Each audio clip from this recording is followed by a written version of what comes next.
एक आदमी डर के मारे कांप गया जब उसे पता चला कि उसे इंसानों ने मंगल ग्रह पर 108 दिनों से भुला दिया था। पृथ्वी के स्पेस सेंटर से संपर्क करने के लिए आखिरकार उस आदमी को रेत के तूफान में छुपे हुए एक जासूस की पहचान मिली। वो जासूस दरअसल 1997 में वैज्ञानिकों द्वारा मंगल ग्रह पर भेजे गए एक लैंडिंग प्रोब में था, जो अब रेत में दब चुका था। जैसे ही उस छोटे बालों वाले आदमी ने उसे खोद कर निकाला, पृथ्वी के स्पेस सेंटर के स्टाफ ने मंगल से आने वाले सिग्नल में असामान्य हलचल महसूस की। लेकिन उन्हें अब तक ये एहसास नहीं था कि वही छोटा बालों वाला आदमी जो 100 दिनों पहले सुपरस्टॉर्म से बचा था, अभी भी जिंदा है। स्टाफ को उस कैमरे को देखकर जिज्ञासा हुई जो उस आदमी की आंखों के सामने था, क्योंकि मंगल और पृथ्वी के बीच की दूरी 65 मिलियन किलोमीटर है। डेटा ट्रांसमिशन में 30 मिनट से ज्यादा लगते हैं और उस आदमी को पता था कि शायद पृथ्वी के लोग उसकी तस्वीरें देख रहे होंगे। इसलिए उसने जमीन पर एक बोर्ड बिछाया और उस पर कुछ लिखा। जब स्पेस सेंटर को वो तस्वीर मिली और उन्होंने उस पर लिखा संदेश देखा तो सब हैरान रह गए, क्योंकि जिसे 100 दिनों से मृत मान लिया गया था, वो आदमी जिंदा था।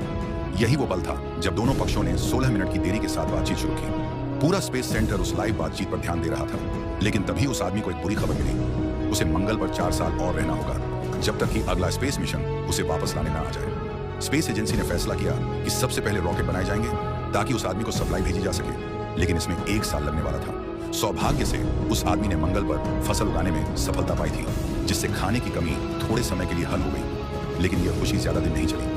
अचानक एक दिन गोदाम में दबाव बढ़ने के कारण जोरदार विस्फोट हुआ। वो आदमी गंभीर रूप से घायल हो गया और सारी उगाई हुई फसल भी खत्म हो गई। जब स्पेस एजेंसी को यह खबर मिली, उन्होंने रॉकेट निर्माण की प्रक्रिया तेज कर दी। यहाँ तक कि बिना पूरी तरह परीक्षण किए ही रॉकेट भेज दिया गया। लेकिन उड़ान के कुछ समय बाद ही रॉकेट में विस्फोट हो गया। सप्लाई मिशन फेल हो गया और अगर अब नए रॉकेट का इंतजार किया जाता तो वो आदमी भूख से मर जाता। तभी टीम के मैनेजर ने गुप्त रूप से उन अंतरिक्ष यात्रियों से संपर्क किया जो मंगल से पृथ्वी की ओर लौट रहे थे।